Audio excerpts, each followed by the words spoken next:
Quiero en esta oportunidad hacer un llamado a todos a exaltar y a bendecir el nombre del Señor.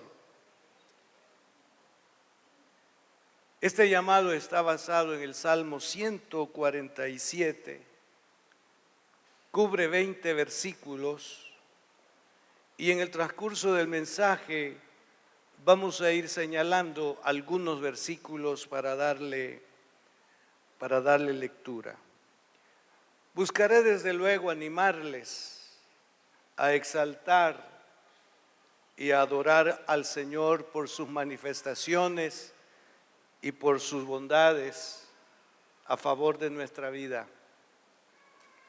Cada uno de nosotros tenemos vivencias muy particulares, muy personales, de lo que Dios es, de la fidelidad de Dios. Y podríamos, los centrados en año, como los que comienzan la vida, a enumerar tantas manifestaciones de Dios. El llamado incluye, si cabe la expresión, a ser justos, que cuando estamos pasando por alguna crisis, por alguna calamidad, no midamos a Dios por ese momento, sino que seamos justos, trayendo a memoria desde el día en que nuestros ojos fueron abiertos en este mundo. Hemos experimentado la gracia de Dios. Podemos decir que Dios no nos ha dejado. Entonces, tener ese cuidado de no juzgar a Dios como un infiel por lo que en este momento podríamos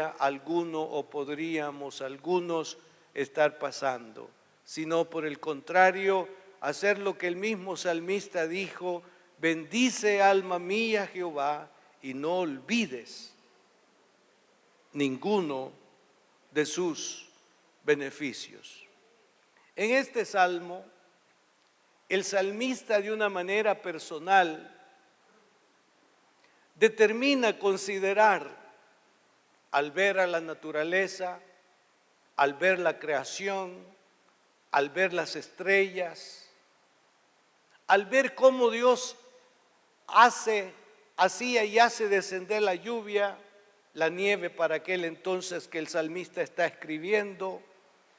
Y todo eso es una razón para dar gracias a Dios de su parte.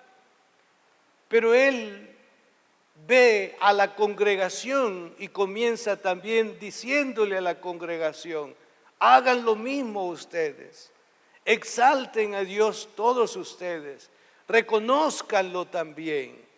Y ese llamado entonces debemos nosotros de tomarlo en el día de hoy, porque en verdad Dios ha sido y Dios es bueno, y hasta aquí Él nos ha ayudado. Bendito sea su nombre.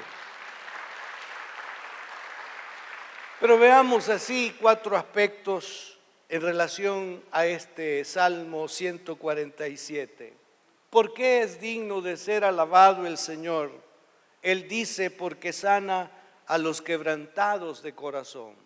Demos lectura a los 6 versículos primeros. Alabad a Jah, porque es bueno cantar salmos a nuestro Dios, porque suave y hermosa es la alabanza. Jehová edifica a Jerusalén, a los desterrados de Israel recogerá. Él sana a los quebrantados de corazón y venda sus heridas. Él cuenta el número de las estrellas, a todas llama por sus nombres.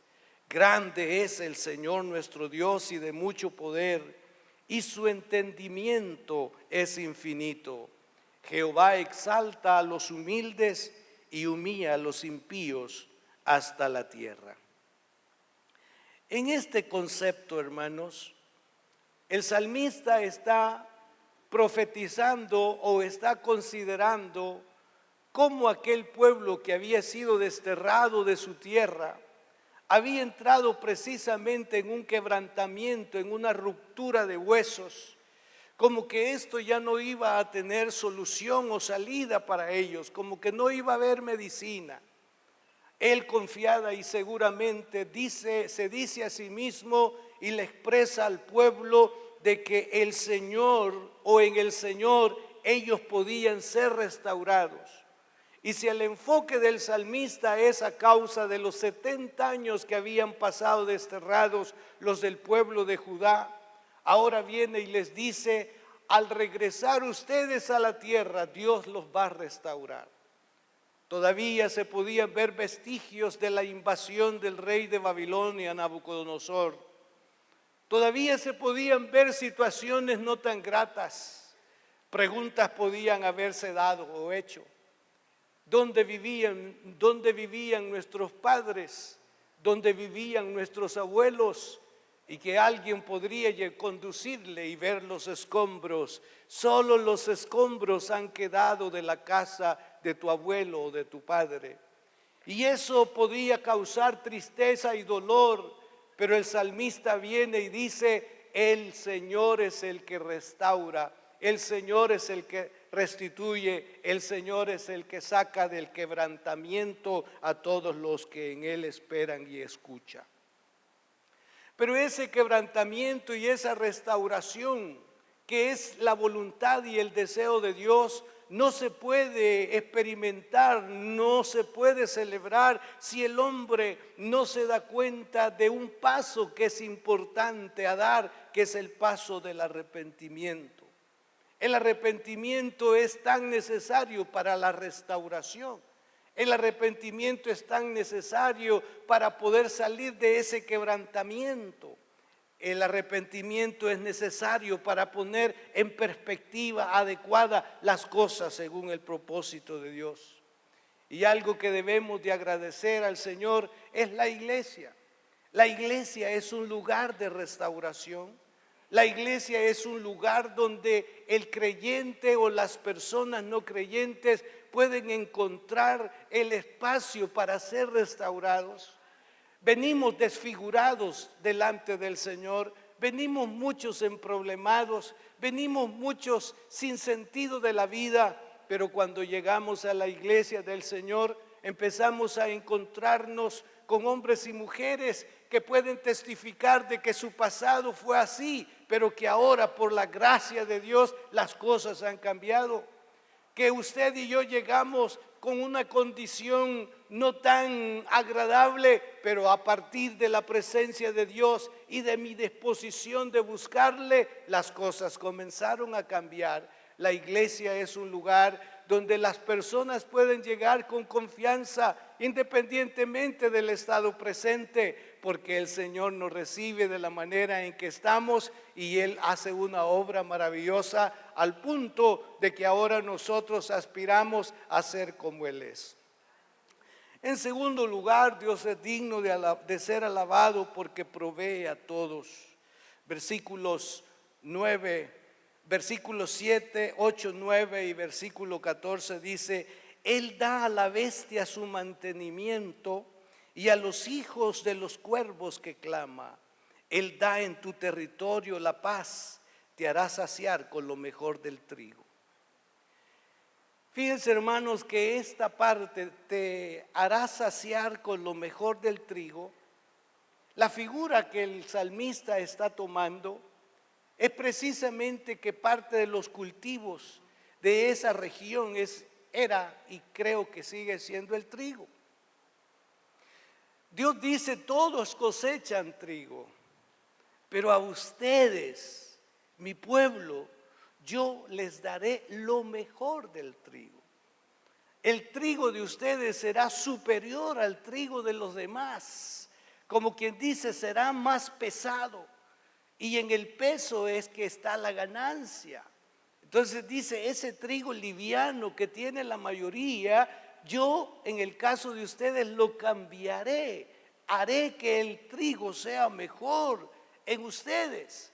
Y esa era una promesa y un compromiso de parte de Dios para hacer que su pueblo tuviera bendición sobre bendición. Ya era una bendición la cosecha, pero esto vendría a ser una bendición mayor, porque su cosecha sería excelente y mejor que la del resto de los demás. Y hay un apartado allí muy interesante, el cuidado de Dios a la cría de los cuervos. Acuérdense que los cuervos, según el Antiguo Testamento, clasificó en los animales inmundos. Esto significaba que el pueblo miraba a los cuervos como animales o aves no tan deseadas y no se preocupaban entonces por la cría de los cuervos. Los cuervos salían a buscar alimento y sus crías quedaban en X lugar, y cualquier persona que pudiera andar cerca no se preocupaba porque eran crías de cuervos. Y ellos no iban a estar alimentando a animales inmundos. Pero vea usted lo que hace el Señor, no en una contradicción, sino en una manera de demostrar que si Él aún a las aves que se podían considerar inmundas, Él las alimentaba y Él las cuidaba, ¿cómo no lo haría con su pueblo que venía a ser como su especial tesoro? Jesús dijo: mirad las aves del cielo, que no siembran, ni ciegan, ni recogen en graneros, y vuestro Padre Celestial las alimenta. ¿No valéis vosotros mucho más que ellas? En alguna medida se puede considerar que se refería a esas avecillas, a esa cría de los cuervos. Si Él se interesa por esas crías, ¿cómo no se va a interesar por vosotros, oh hombres de poca fe?, dijo en algún otro momento.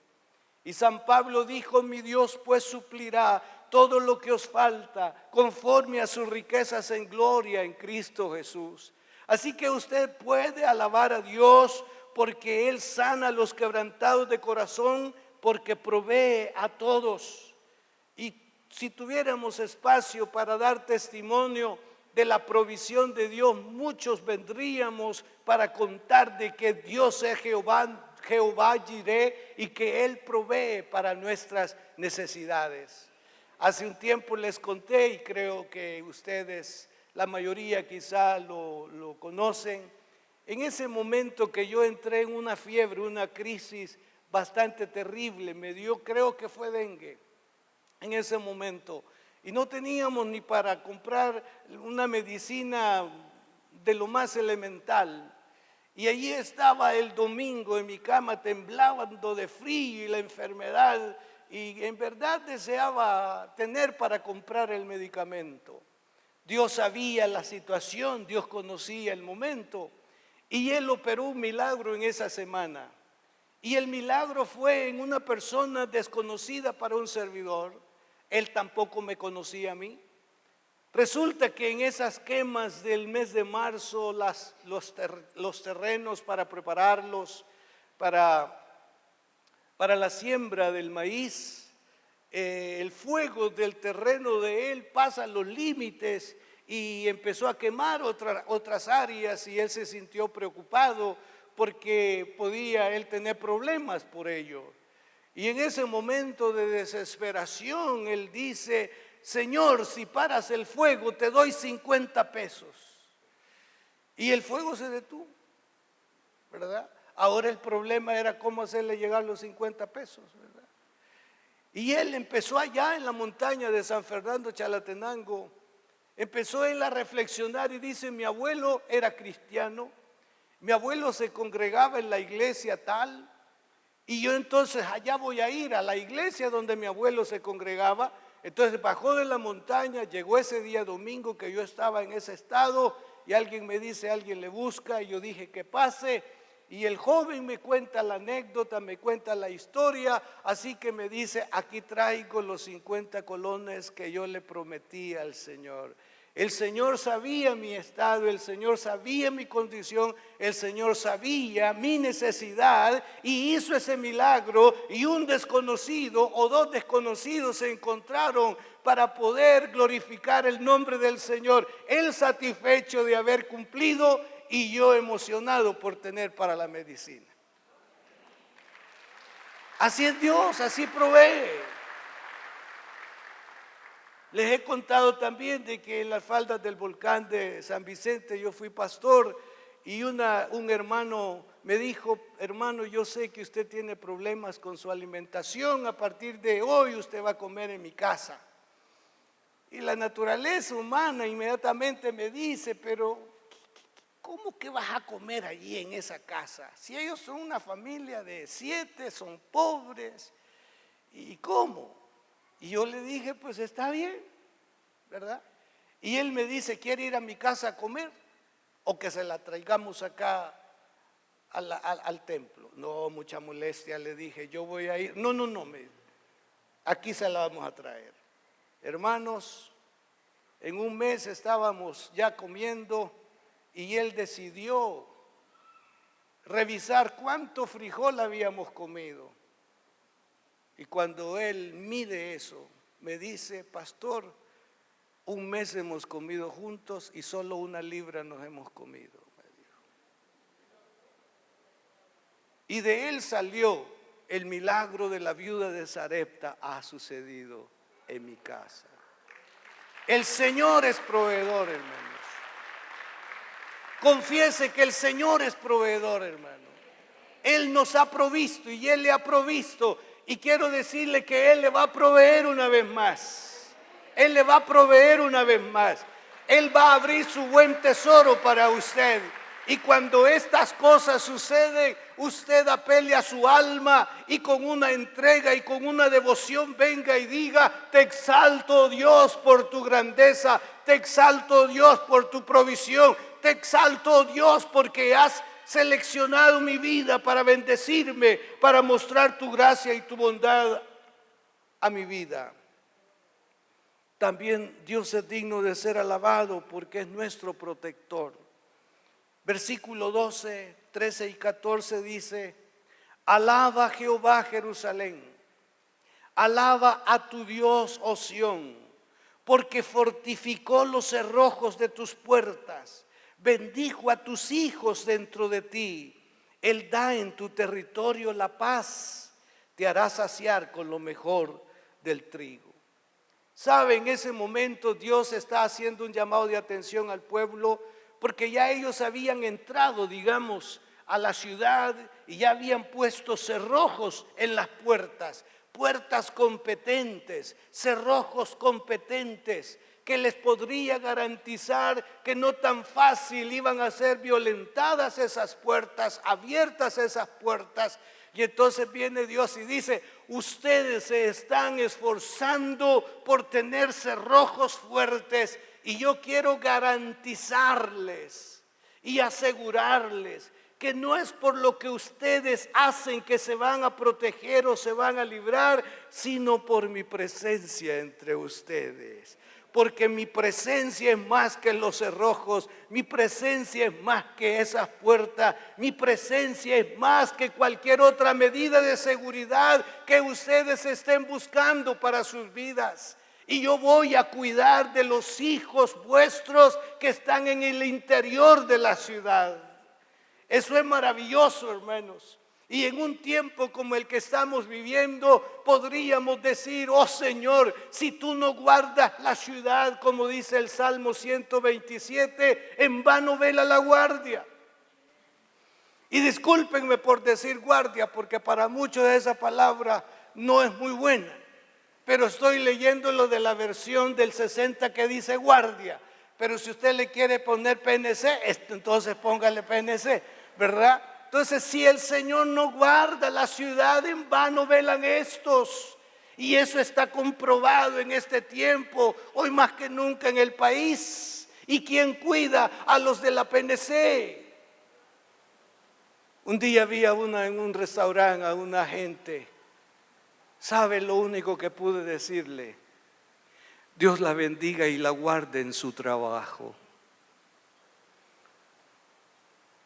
Deberíamos de cambiar nuestra actitud y festejar a esas personas y hacerles sentir nuestro respeto, nuestro cariño, y si somos cristianos, nuestra oración. Alguien puso en las redes sociales algo que a ella le extrañó y le admiró, que en un país, no sé si es en el que está ahorita ella, sucede eso, de que los policías se respetan tremendamente y que cuando entran a un restaurante, a un lugar de comida rápida, no les cobran. Y yo dije, pues no es aquí, está en otra parte.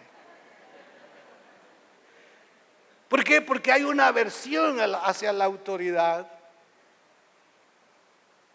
Y mientras esas cosas sucedan o existan, no vamos a tener sosiego, no vamos a tener paz.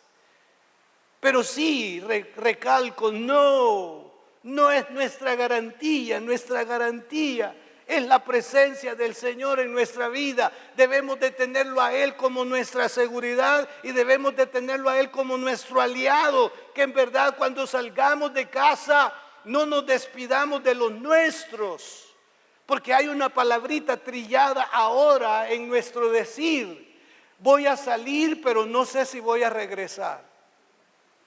A la vuelta así de su casa está la tienda y a ese lugar va, pero ya le está diciendo: no estoy seguro si voy a regresar. Es un fatalismo, dijo alguien esta mañana, en el que nos encontramos. Pero ¿por qué no estar con la confianza de que vamos a salir y vamos a regresar muy bien? Porque el Señor es nuestro protector. Él manda ángeles a la izquierda, al centro y a la derecha. Y podemos estar confiados, como dijo el salmista: alzaré mis ojos a los montes. ¿De dónde vendrá mi socorro? Mi socorro viene de Jehová, que hizo los cielos y la tierra. Así debemos de alabar a Dios. Y cada día, quizá en El Salvador, es un milagro salir y llegar. Es un milagro estar en tal o cual espacio. Es un milagro entrar y salir de tal o cual lugar.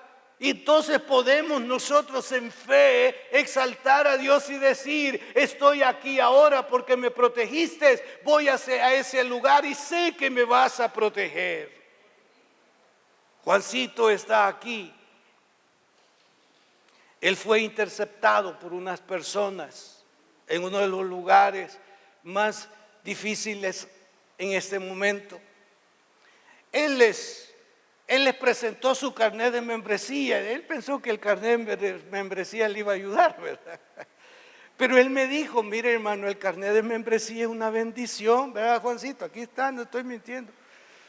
Dice: es una bendición el carnet de membresía, me dijo. Y cuando él empezó a hablar así, se enfadaron los muchachos, dice, y le dijeron: no nos esté hablando de esas cosas. Y entonces dice él que el muchacho levantó el arma, le apuntó, aló el gatillo y le disparó, pero solo chasqueó, no salió la bala. Y él les dijo: para mí el vivir es Cristo y el morir es ganancia. Y cuando le apuntaron, no disparó el arma.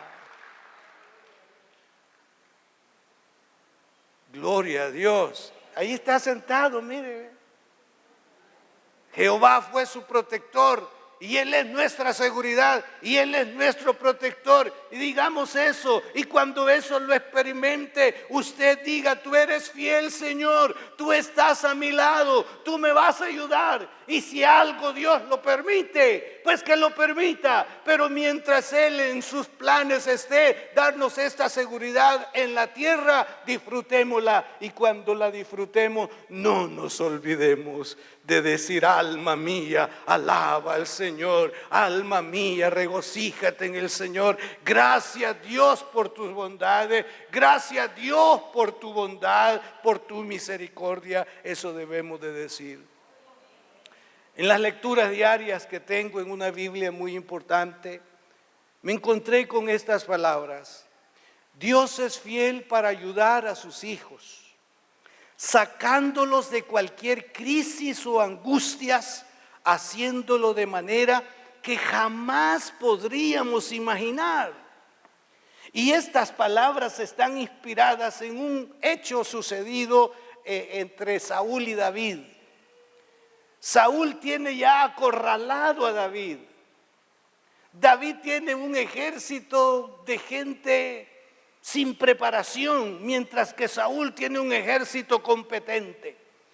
Ya Saúl está seguro que ese es el último instante, el último día de David.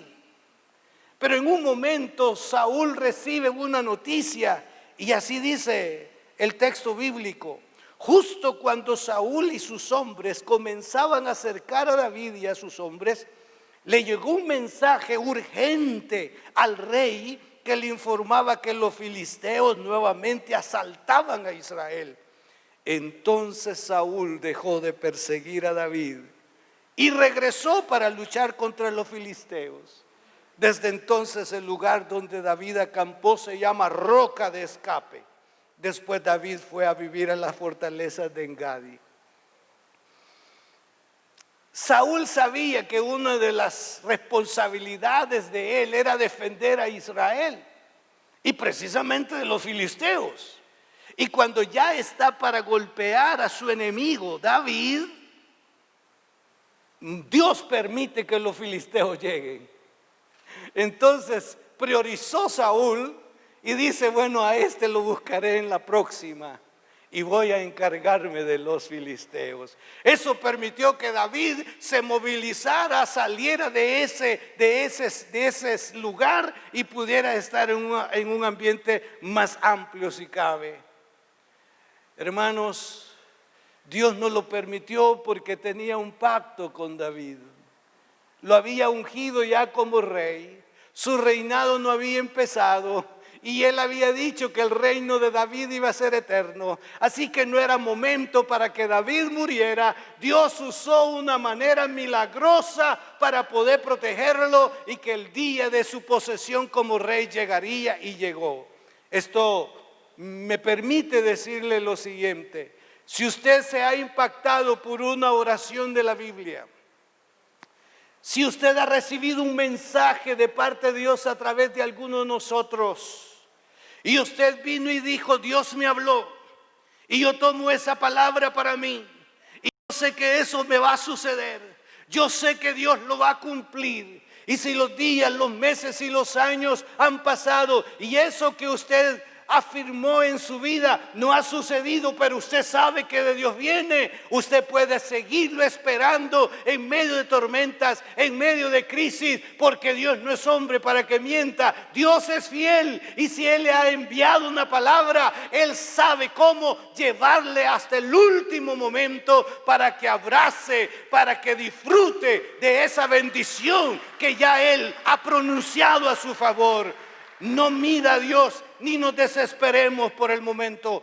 porque si de desesperación se tratara, yo le podría enumerar algunas cosas que me desesperan, pero yo estoy tomando esta palabra. Yo sé que esta visión Dios la dio y que yo estaba formando parte de la visión. Así que hasta que el día del Señor llegue, mis ojos lo verán, porque es un plan perfecto en la fidelidad de Dios. Y yo le animo a que usted abrace la fidelidad de Dios. No mida a Dios por el momento, sino exáltelo, porque grandes cosas están para suceder en su vida. Afínquese en Él, crea en Él, espere en Él y confíe en Él. Además, en este contexto, Dios es quien da la paz. Él mejor que nadie sabe cómo darla y cómo mantenerla. ¿Por qué? Porque Él es el príncipe de paz. Él dijo, la paz os dejo, mi paz os doy. Yo no os la doy como el mundo la da. No se turbe vuestro corazón ni tenga miedo. ¿Cuántas veces hablamos de la paz? Santiago pregunta, ¿de dónde vienen las guerras entre vosotros? Y él responde, de vuestras pasiones. Mientras estas pasiones que hay en el interior del hombre no se subordinen a la bondad y a la majestad y a la autoridad de Dios, violencia veremos. Pero aquellos que dicen, Señor, me dan ganas de darle un par de pescozadas o de bofetadas a tal o cual, pero me subordino en ti y dame la paz para que esas ganas de golpear ya no las tenga y Dios se las quita. Alguien puede decir, a mí todavía no me las ha quitado, pastor. Hasta ganas de darle a usted me dan. Pero Él es el que da la paz.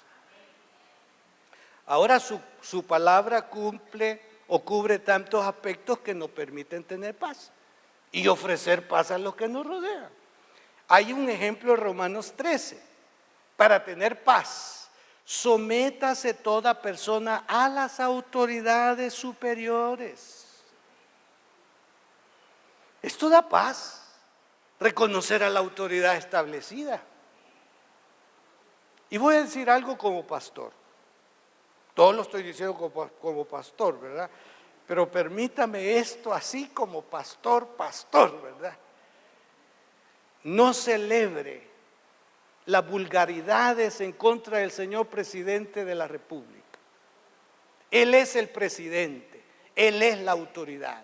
No le dé el link a esas cosas que ponen ahí atacando o señalando. No estoy hablando de que si no se puede comentar alguna gestión del señor presidente. Estoy hablando cuando se toca su integridad personal.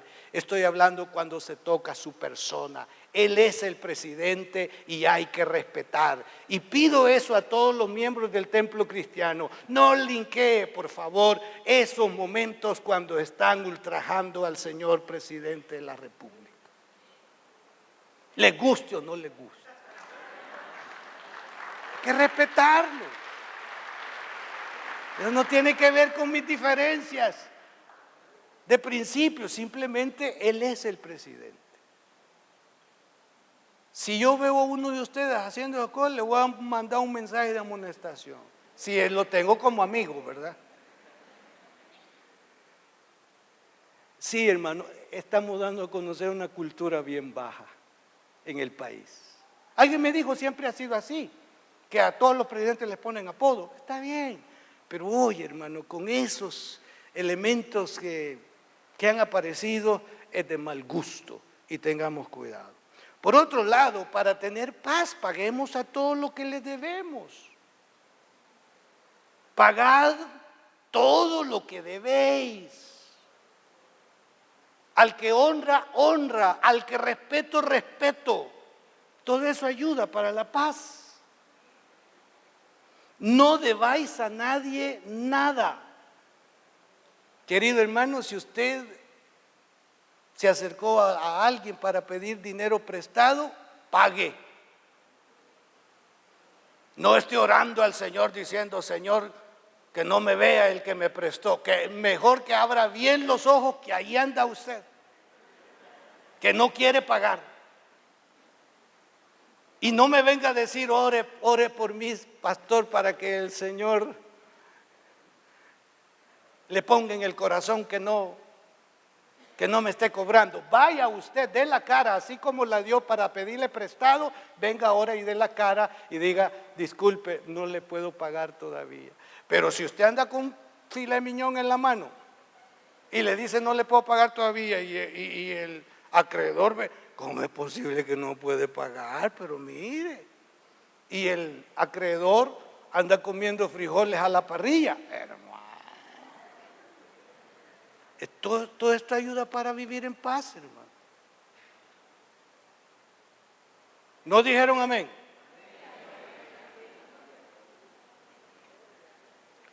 Y el amor no hace mal al prójimo. El amor no hace mal al prójimo. Esto es parte de la paz. Por otro lado, el salmista en este marco dice que Jehová sostiene a los humildes. Ay, hermanos, cuánta humildad nos hace falta. Yo sé que alguien dijo que el que dice que es humilde ya no es humilde porque tuvo el atrevimiento de decir yo el humilde. Pero la Biblia enfáticamente dice que Él ve de lejos al altivo. Pero al que es humilde el Señor lo exalta. Para que pueda, hermanos, haber sencillez de corazón, tenemos que entender que no somos más que Dios. y que nosotros somos dependientes de Él y no Él de nosotros. Nosotros dependemos de Él y humildemente digámosle: Señor, no puedo. Esta es mi condición, esta es mi realidad y yo no puedo, pero sé que con tu ayuda yo podré salir adelante. Esa es una actitud de humildad y de sencillez. Y por último, Dios es digno de ser alabado porque se revela a su pueblo. Versículos 19 y 20 dice: ha manifestado sus palabras a Jacob, sus estatutos y sus juicios a Israel. No ha hecho así con ninguna otra de las naciones. Y en cuanto a sus juicios, no los conocieron. Aleluya. ¿Qué implica esto? El salmista ha visto que las estrellas brillan a favor de todas las naciones.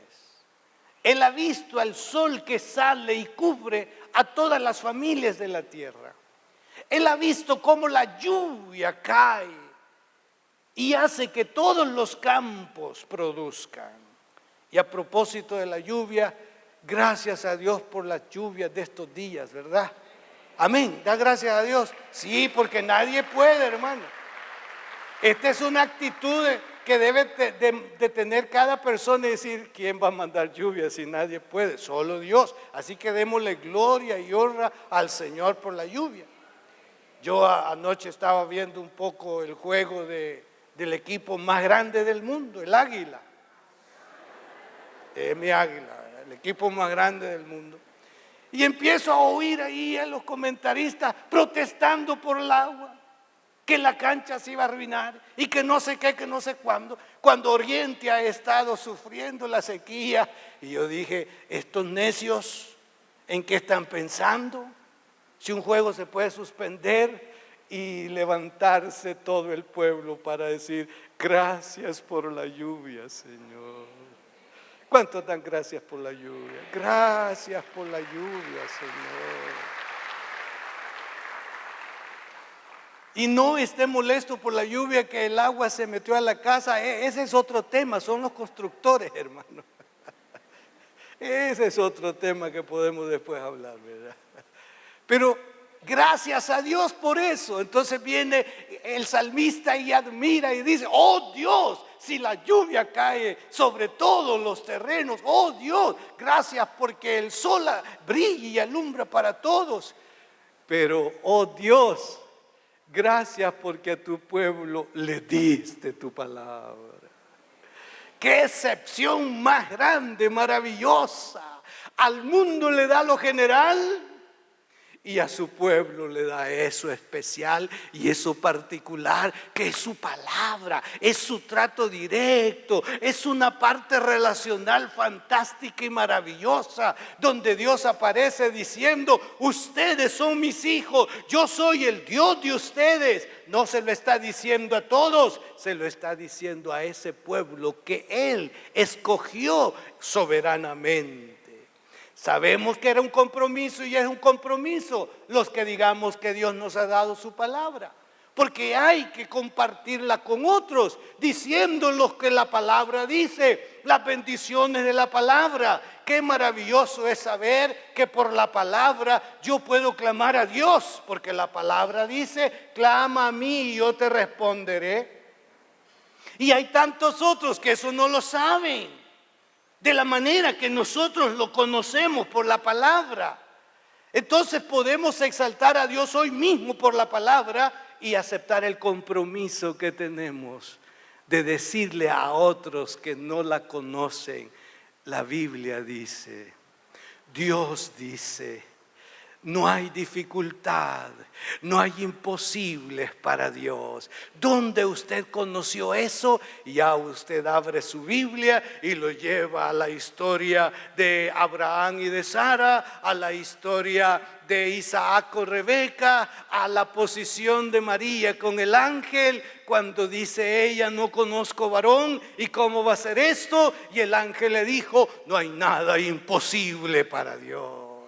Esta es la bendición de tener la palabra. Esta es la hermosura de la palabra, Y esto es lo que Dios le dio a aquellos y es lo que nos ha dado a nosotros. Y también añado la bendición de ser el pueblo de Dios. Aleluya. Nosotros hemos sido adoptados por la gracia del Señor. Así que por esto y tantas otras cosas, yo les invito a alabar y a exaltar al Señor, porque Él merece toda la gloria, todo el honor y toda la alabanza.